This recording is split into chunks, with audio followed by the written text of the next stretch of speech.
অনেক সময় lipstick use করার পর আমাদের কিন্তু ঠোঁট অনেক সময় ড্রাই হয়ে যায়। তো যে কোনো ব্র্যান্ডেড লিপস্টিক তো আমরা অবশ্যই ইউজ করব, কিন্তু ঠোঁট ড্রাইয়ের হাত থেকে কি করে বাঁচবো, এই সমস্যা যারা ভুগছো আজকের এই ছোট্ট ভিডিওটা তাদের জন্য। হে গাইস, আমি পাপিয়া আর টিপস অ্যাপ ব্যাকে তোমাদের সকলকে স্বাগত। তো দেখো, এটা একটা সুগারের লিপস্টিক। এটা কিন্তু সুগারের লিপস্টিক, দেখতে পাচ্ছ।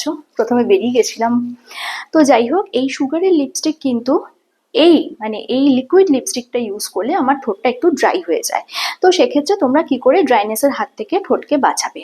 প্রথম কথা, ঠোঁটে কিন্তু স্ক্রাবিং করা ভীষণ প্রয়োজন। সেটা একটা নির্দিষ্ট সময় পর পর ঠোঁটে স্ক্রাব করবে। ঘরোয়া স্ক্রাব অনেক রকম হয়, সেগুলো করতে পারো। কিন্তু লিপস্টিক ইউজ করার আগে অবশ্য করেই ঠোঁটকে ময়েশ্চার করবে। যে কোনো লিপ বাম বা পেট্রোলিয়াম জেলি দিয়ে ঠোঁটকে ময়েশ্চার করবে, করে তারপর লিপস্টিক ইউজ করবে।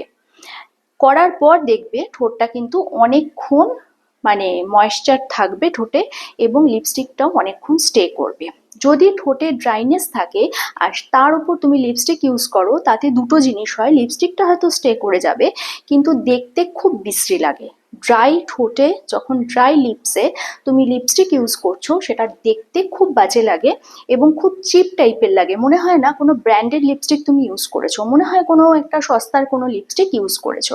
তো ভালো লিপস্টিক ইউজ করো, ব্র্যান্ডেড বা কম দামি, যেটা বললাম সেরকমভাবে ইউজ করলে দেখবে লিপস্টিক যেমন সুন্দর লাগবে, ঠোঁটও সেরকম ভালো থাকবে। তো ভিডিওটা কেমন লাগলো অবশ্যই বলো। কালকে আসবে একটা নতুন ভিডিও নিয়ে, ততক্ষণের জন্য